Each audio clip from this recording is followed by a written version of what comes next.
Ito pala ang tunay na dahilan kung bakit pinalayas sina Adan at Eva sa Hardin ng Eden. Ang tunay na dahilan ay makikita natin sa ikalawa at ikatlong bahagi ng aklat ng Genesis. Sa Genesis chapter 2 verse 8 to 9. Gumawa ang Panginoong Yahweh ng isang halamanan sa Eden, sa dakong silangan, at doon dinala ang taong kanyang nilalang. Pinatubo niya roon ang lahat ng uri ng punong kahoy na magagandang pagmasdan at masasarap ang bunga. Sa gitna ng halamanan ay naroon ang punong kahoy na nagbibigay buhay, at gayon din ang punong kahoy na nagbibigay kaalaman tungkol sa mabuti at masama.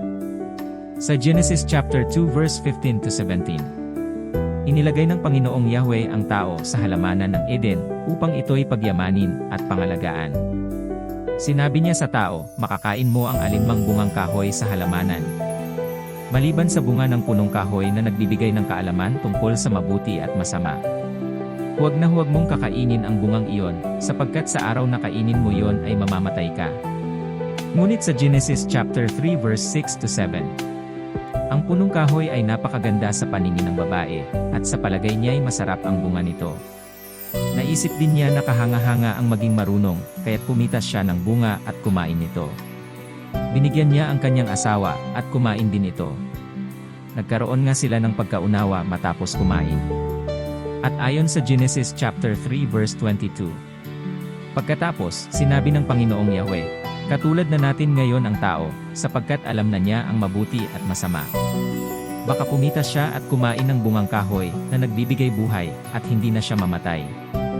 Naging katulad na nga ng Diyos ang tao sa pagkaalam sa mabuti at masama, nagkaroon na sila ng ununawa at kakayanang magdesisyon para sa sarili. Iyon ding pangyayaring iyon, matatawag na unang pagsuway. Ito ang dahilan kung bakit kailangan na nilang lisanin ang hardin ng Eden na ipinamahala sa kanila ng Diyos, dahil magiging immortal na ang tao, wala nang kamatayan kung sila ay makakain ng bunga ng puno na nagbibigay buhay. Kaya minarapat na ng Diyos na palayasin sina Adan at Eva. At sa dakong silangan ng halamanan ng Eden, ay naglagay ang Diyos ng bantay na kerubin. Naglagay rin siya ng espadang nagniningas na umiikot sa lahat ng panig, upang hindi malapitan ni Numan ang punong kahoy ng buhay. For more videos like this, please hit the subscribe button, likes and bell. Thank you for watching and hearing the word of God. Stay blessed and stay connected in the presence of the Lord.